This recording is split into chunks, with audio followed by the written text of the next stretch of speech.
Hey folks, before we get into today's podcast, I wanted to let you know about our upcoming QCon software development conferences. We will be back in person with QCon London this April the 4th to the 6th and online with QCon Plus May the 10th to the 20th. Join the world's most innovative senior software engineers across multiple domains in person and online as they share their real-world implementation of emerging trends and practices. You can learn more about the events at qconferences.com. And we hope to see you there. Hello and welcome to the InfoQ podcast. I'm Charles Humble, one of the co-hosts of the show and editor-in-chief at cloud-native consultancy firm Container Solutions. My guest this week is Tudor Gîrba. He describes himself as a software environmentalist and is CEO of Think.com, where he works to make the inside of systems explainable. Much of his work is embodied in Glamorous Toolkit, a novel development environment that enables something he refers to as Moldable Development. He gave a talk on his work at QCon Plus in November, and it honestly blew me away. And so I was really keen to get him onto the podcast to explore his ideas some more. Tudor, welcome to the InfoQ podcast. Nice to meet you, Charles. Thank you, likewise. So I thought a good place to start would be to try and explain what is the problem? What is it that you are trying to solve with Moldable Development? The actual issue is figuring systems out. So developers alone spend the largest chunk of their time trying to figure the system out, to understand what to do next. And most of this time is actually spent in a rather implicit manner. Okay, so what do you mean by that? I actually went around and I asked several thousand developers if they agree with this statement that they read code more than 50% of their time. And the vast majority does agree, just like how there are quite a number of studies now going back about 4 decades talking about the same thing. And then the next thing I asked them is, when was the last time you talked about how you read code? So not about the code that you read, but about how you do the reading. And it turns out that that's not really a subject of conversation. And so when something is not a subject of conversation, it's not explicit. If it's not explicit, it has never been optimized. And we're talking here about the single largest expense we have in software development. So that's what we start from. And then given that starting point, how do you then try and solve that problem? The way we do it is we look at the outcome. So why do people read code? Is because they want to change something. They want to affect the system in some form. There's a very specific intent behind this. It's not reading like a textbook. It's not like reading some novel. There's a very specific intent. Of course, there are different scenarios in which people read. For example, when you learn a new language, it's going to be completely different than when you're trying to go through your own system to fix a bug. We're talking about the latter part. So going through your own system and trying to do something with it. Now, from this perspective, if the end goal is decision-making, it means that reading is just the way we extract information out of the data around the system. And by data, I mean everything: code, configurations, logs, signals coming from the production system, data in the database. It's all data. But reading happens to be the most manual possible way in which we can extract information out of data. So the alternative is, of course, to build tools for it. Now, the only thing here is that software is also highly contextual. That is, we can't predict from the outside what problems people have inside the software system. We can predict classes of problems, but we can't predict specific problems. And it's a key perspective to take into account, because if we can't predict specific problems people have, so for example, at the QCon Plus talk, I showed problems about dependencies. Everybody has some sort of questions about dependencies, but there I was talking about some feature toggles.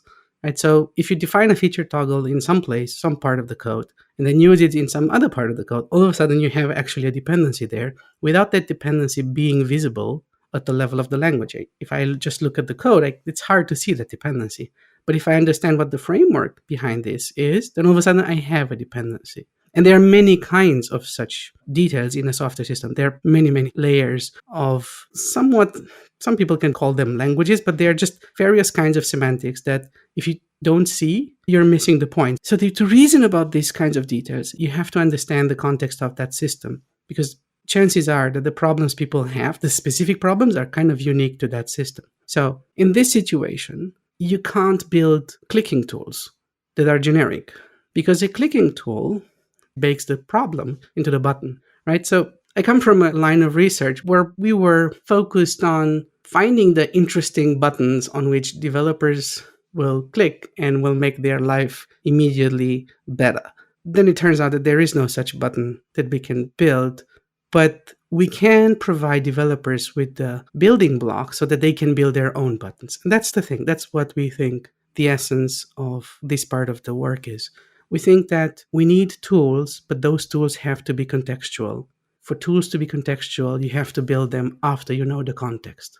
Right, and that's a huge inversion of control from the way we typically think about these things. It's a bit like you can't go and just grab a generic unit test and apply a unit test to your code and imagine the unit test is written for the code, right? It's not like a magical thing you can go and pull. So it's the same sort of idea. And in the same way that unit tests, if you have enough of them, they give you some confidence that, well, I've changed this thing and my unit test still passed, so hopefully I haven't broken anything. It's another way of getting a feedback loop into the system that then allows you to reason about it from a different way. Is that like a reasonable summary of what you're getting at? Absolutely. Exactly. A unit test is an analysis, basically, right? You give it all sorts of data, and at the end of it, you get the green-red output. So that's an analysis. And nobody downloads those unit tests from the web, as you said, right? But everybody, for example, if I take another area where also people apply analysis on, is like, for example, static analysis, right? Pretty much the way people use static analysis is people download it from the web, and then the same thing is being applied on 1,000 systems, which mean by definition, those rules have to capture what is common between those systems and not what is specific, and hence they miss the value, right? So that's why it's not seldom that we see systems in which we have 0 failing tests and 10,000 warnings. It's not because people don't care. It's because the tests capture value, while the generic static analysis, they capture somebody else's value, but that might or might not be interesting for you. And that's a problem. So the way to change this is we take exactly the same flow that you have when you're doing, for example, test-driven development, but you're applying to every single development facet and problem. I think that's really interesting because in the time that I've been involved in software, the big thing that's happened really is that we've added a number of feedback loops. So we added one, you could argue that Agile was a way of getting a feedback loop between the development team and the business, right? So if we get them talking to each other and find some sort of common way of exploring a thing, then we start building software the business actually wants. And when I started in the industry, that was a very, very radical idea. Like the thought that business people and developers might talk to each other was utterly bizarre. And now it would be quite weird if you weren't doing that. I mean, people do, but it was relatively unusual. And then we had the whole DevOps thing where you're basically accelerating the speed at which you can get feedback loops as a way of optimizing how quickly you can get code into production. So you have a lot of automation. And again, it's another feedback loop. And what you're talking about is effectively introducing another feedback loop, which is in the business of understanding what does this system actually do. Is that right? That is a very nice way of putting it. It absolutely is right. We are introducing a feedback loop. So if you go back to this agile thing where, business and technologies were talking to one another, indeed, like just that thing alone created this huge new opportunity of creating value. But the conversations even there are not so much about how the system is built inside, right? Because there's like a clear separation between those two things. The conversation is at the interface level. It's just like what the system does.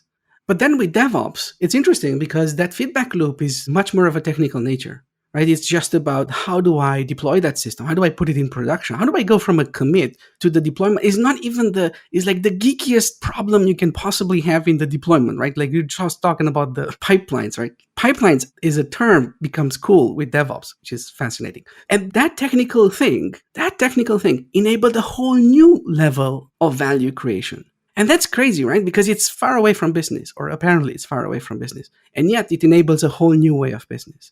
Okay, what we're talking about here is we're saying, take that black box of a system and let's have a conversation about any piece of it inside of that black box and make it understandable to different parties. And those parties can be technical, or maybe they are business or non-technical, or even users. For example, if you go into data rights, it's not enough to understand what just happened. So data, it's very important to understand what the algorithms do. So that's exactly what Moldable Development does. And this is a whole new feedback loop, and it should be actually reason about it like that, because every new feedback loop opens up a space that is pretty much unpredictable before you enter that space. You don't see it until you actually live in that space for a while. So, for example, if you look at the kinds of businesses and business models that are possible today, many of them were actually not quite predictable 12 to 15 years ago. because before we had the actual skills and use them at a reasonable scale. Same thing we think is going to happen with moldable development. So there's one other thing that you said, which I want to kind of unpack a little bit, because again, I just think it's really interesting. So the point about moldable development is that the way that we typically interpret our systems is we do it through reading source code, basically. And your point about reading source code as source code is it's quite an inefficient way of understanding what a system does. So what do you do instead? What's the representation that you use that kind of increases the bandwidth in terms of absorbing how software works?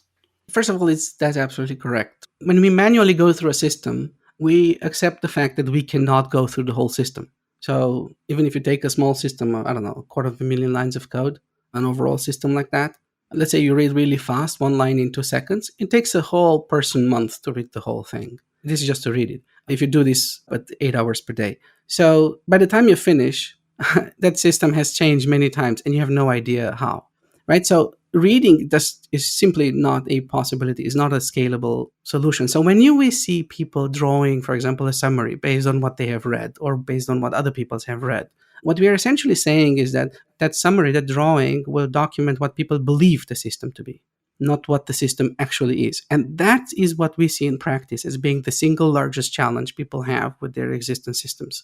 People don't lack the ability to fix problems, they lack the ability to see problems. So what do we do instead? We treat every single development problem like a data problem. How do you deal with the data problem? You start from the problem, and then you figure out what kind of representation would make this problem understandable or more approachable. And you're going to build that one. And that's it. That's the whole thing. It just so happens that it changes. It has lots of implications. And we're doing this from the smallest possible problem, like a tiny bug, to how do we reason about 20 million lines of code legacy system that has to be moved in some way.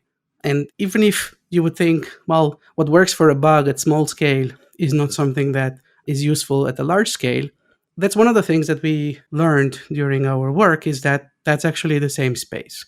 And there is a systematic way to approach both of these problems and through the same kinds of skills and tools, basically.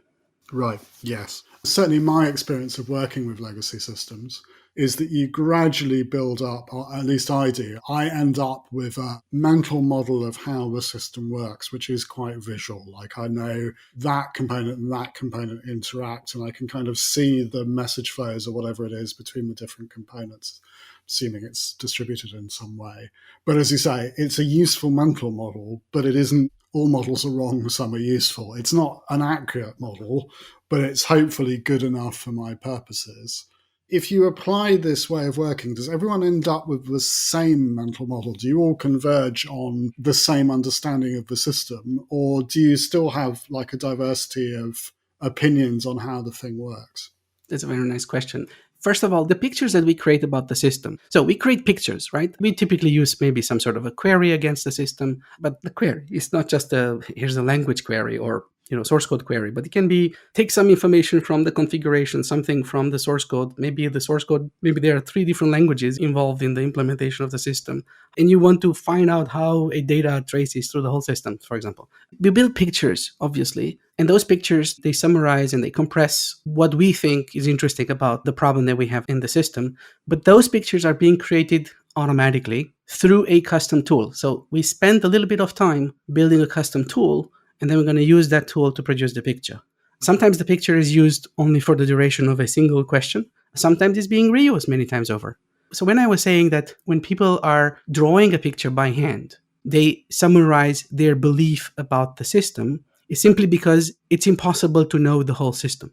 It works in the small. So we see lots of tutorials about how people work with a couple of screens. And that problem, you can deal with a couple of screens by just relying on memory and just reading brute force through it. But you simply cannot do it when you have lots of things that you don't know about. And that's the problem. That's the main issue that we are actually solving. So when we build these pictures, what we find is, and that was a very reasonably surprising effect. So internally, when we work, we send a lot of pictures over chat. We use a chat as a communication tool.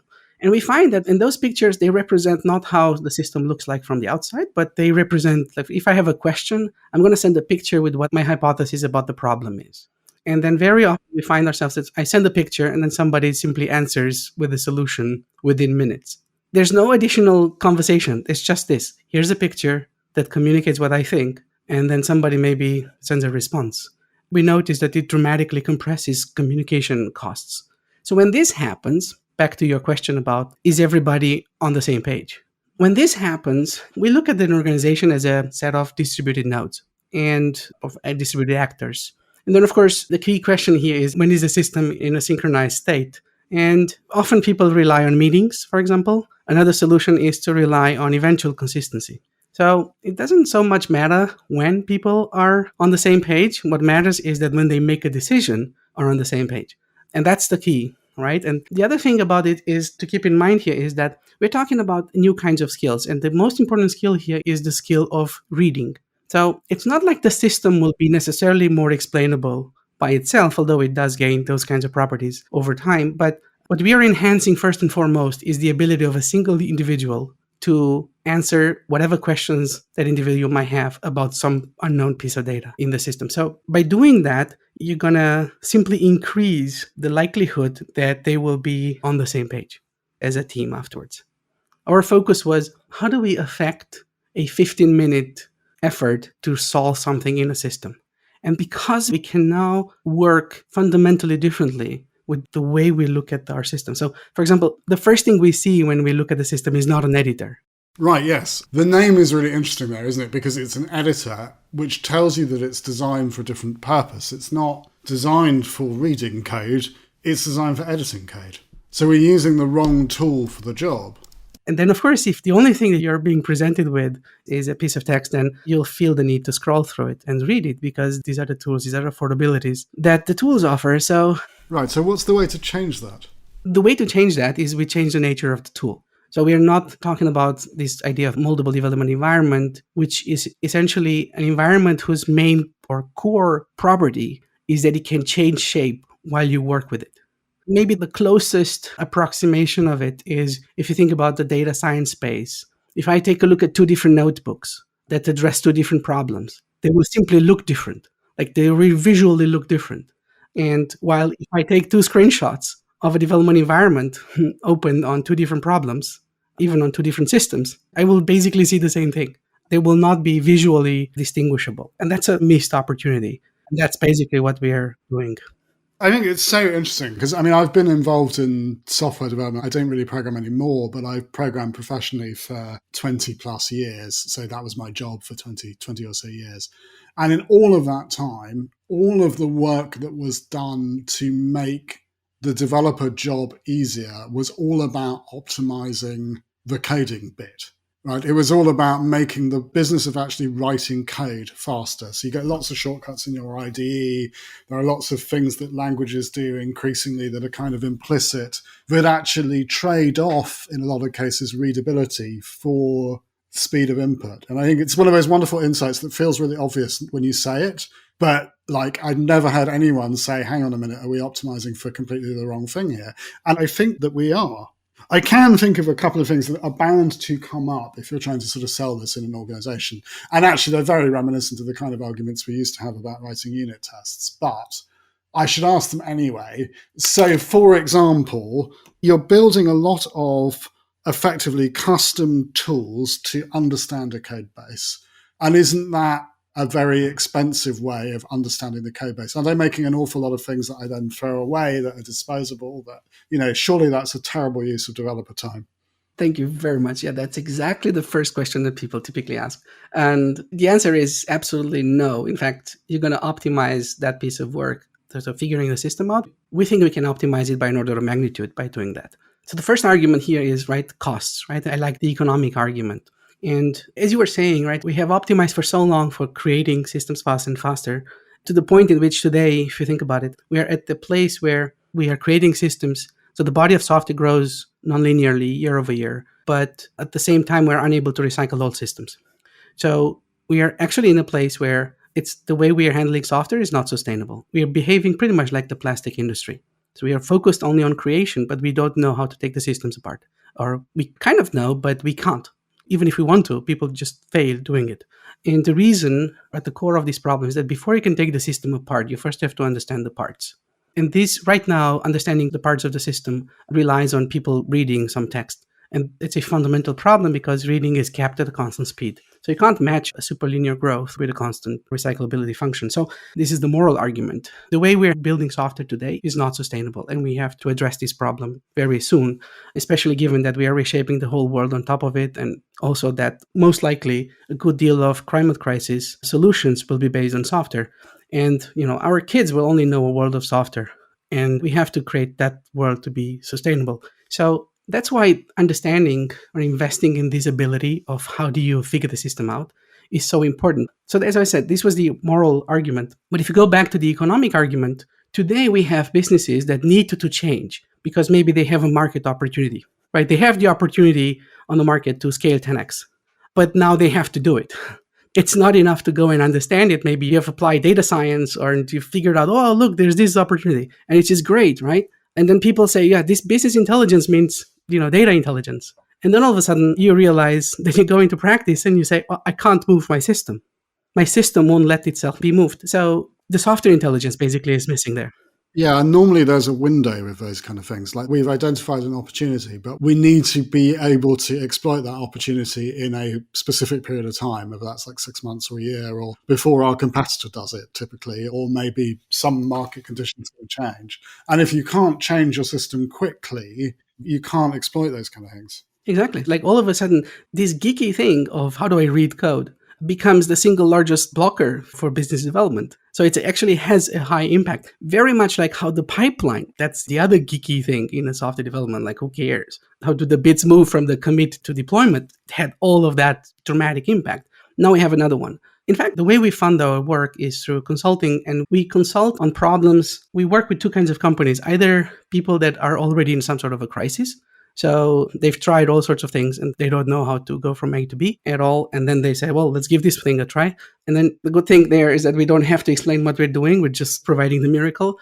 And the other kinds of companies are those that actually want the competitive advantage. And that's the thing. We think that this kind of new feedback loop is going to be a major source of competitive advantage for the next decade. So we talked here about the two arguments, right? The economic argument. So right now, just think of it, like when people allocate budgets, they inadvertently allocate 50% or more of that budget on a single activity nobody talks about. It's just mind-boggling. So definitely we want people to start talking about it. It's crazy, actually, isn't it? It really is crazy.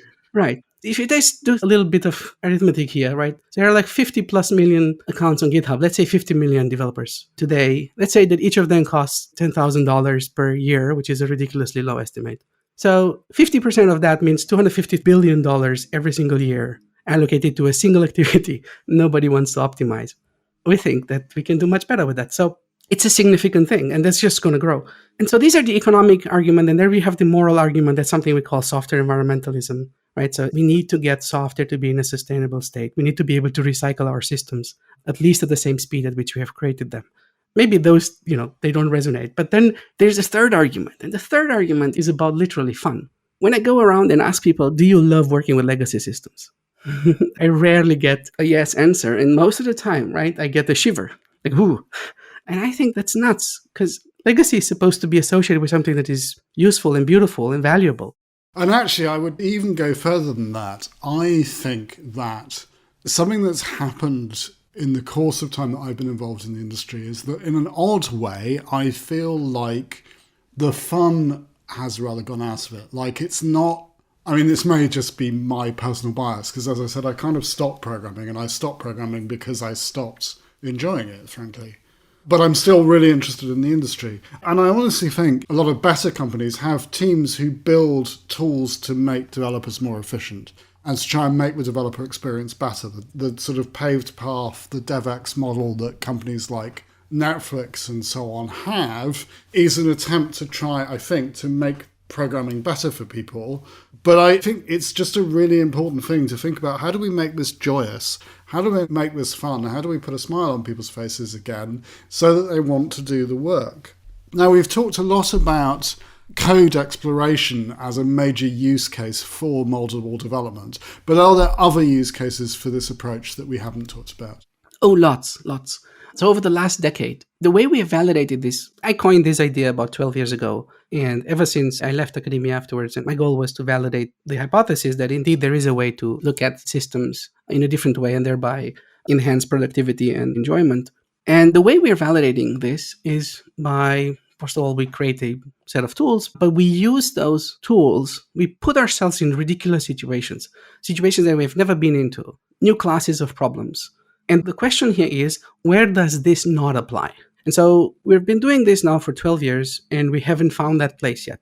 So use cases, for example, when people are looking into, like, observability is a thing today, right? And then there are two sides to it. There's how do you get the data, and then what do you do with the data once you have it? And a lot of it, right, this move from monitoring to observability, if you look closely at it, is about this flexibility of getting the decision-making of what kind of view is interesting as close as possible to the moment when you actually have the problem.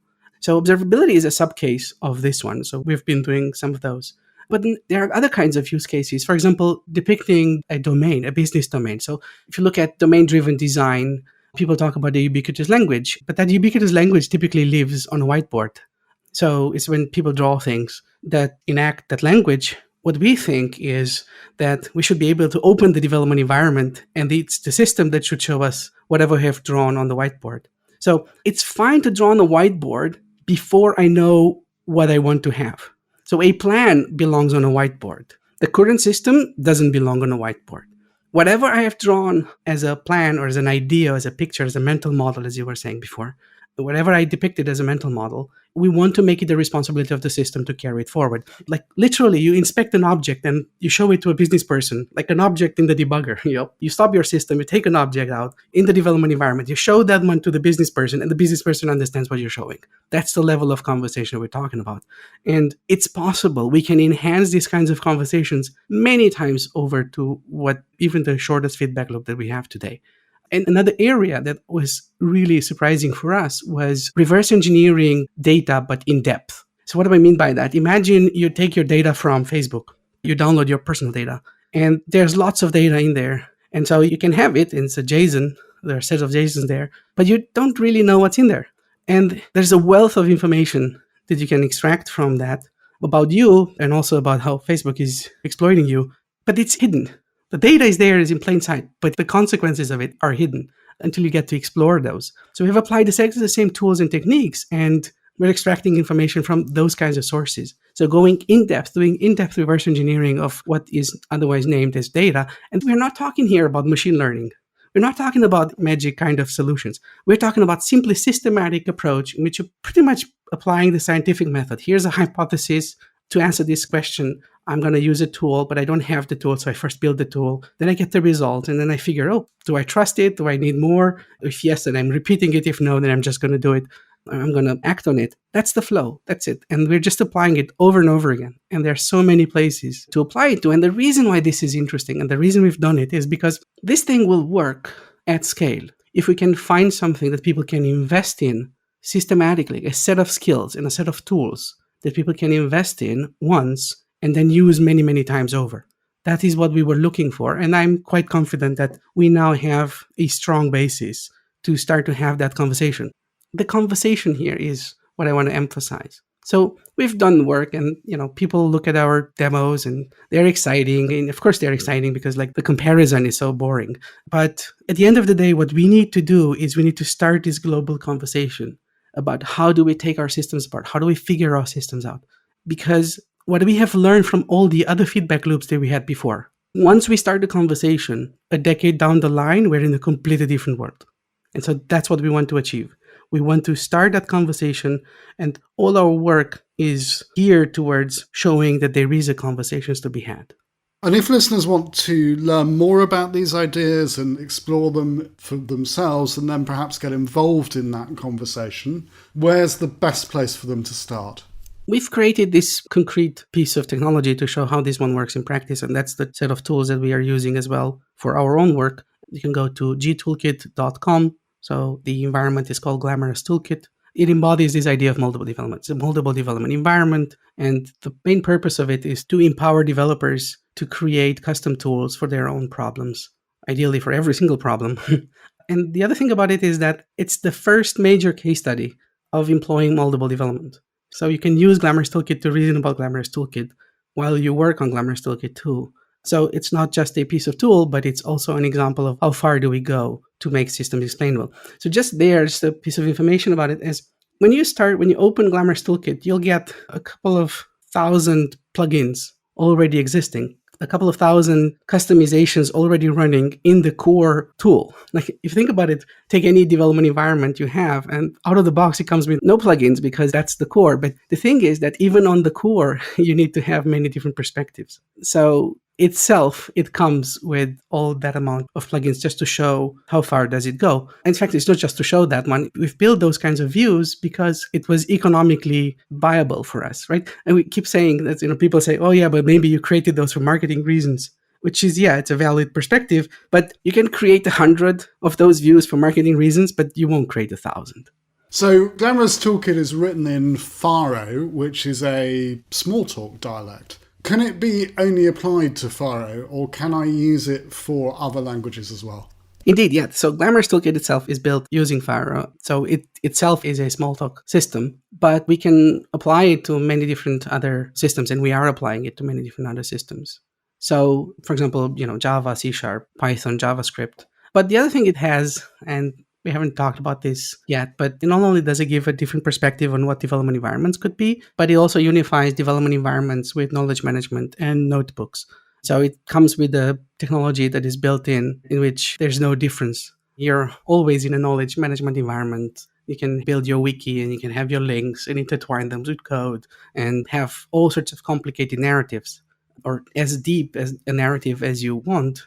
And even more interesting afterwards is how you can then use the tool itself to visualize your own knowledge base, because it's a similar problem. It's not a different problem. So that's what we do with Glamorous Toolkit. It is usable, and we are applying it actively on many different inputs or the input sources. And when we don't have that, it also has the support. For example, if you have a new language that your system is written in some variant of COBOL, you're going to want to build a parser. But before you're going to build a parser, you want to go and reverse engineer the language, maybe. We've had a case like that in a major corporation. So literally, one of their core systems was built in a language that they couldn't describe. They didn't know what the language was. So it was like a custom version of COBOL that someone had built. Yeah. Yes. Yes, exactly. Wow. You'd have the core of the business going through that system. It was a major piece in that whole organization, and people didn't know exactly what the language was. It's kind of extraordinary, isn't it? But even just old languages, I mean, never mind a custom version of it, but even just finding people that can read and understand COBOL now is not that straightforward. But the thing is that you're always going to be in some sort of place, right? People say, okay, whenever people tell you this is a Java system, it's never a Java system. There's also annotations, and there's all these XMLs, and then there are all the YAMLs that are here and there. And if you don't take all of those into account and you build another interpretation of that whole system that understands also the frameworks and whatever they are doing with all the annotations, if you're not going to build that, you're going to miss the whole point. And so you're always in a state in which you have to accommodate this idea that I actually don't know what's in front of me, but that's not a scary problem. It's all a solvable problem. And so for this, we need a systematic way to approach the problem through the whole stack, going from the lowest level of the possible problems, like I have an error coming through in a log file and I have no idea what is in there, or I need to find it somewhere and make sense of that, all the way to how do I reason about the architecture of a 50 million lines of code system. Those are not distinct problems. The solutions will be distinct, but fundamentally, the skills that you need in place for those are not that different. So that's what we are basically showing with Glamorous Toolkit, a systematic environment in which we're just doing many, many different kinds of things. Of course, that's also difficult to digest, and it's difficult to get into. And that's presumably the next challenge that you have then, is how you kind of disseminate this, how you get this out to people. Disseminate all these learnings in a way that people can digest and entry from various different angles from their own context and start learning and exploring the possibilities that we have there. And do you think of Glamorous Toolkit as being the sort of final answer, or is it more an experiment? It's first and foremost an exploration tool. It's our exploratory vehicle, but it's also a productive tool. So you can go and take it and do stuff with it. But I think that there's a very large space that we have to explore as an industry. I'm very convinced, and once we start exploring it, literally, for real, at scale, we're going to build whole new solutions. That's wonderful. I think that's a brilliant place to wrap it up. Tudor, I could talk to you for hours on this. I think it's absolutely fascinating. But I'm going to close the podcast now and just say thank you very much indeed for joining me this week on the InfoQ podcast.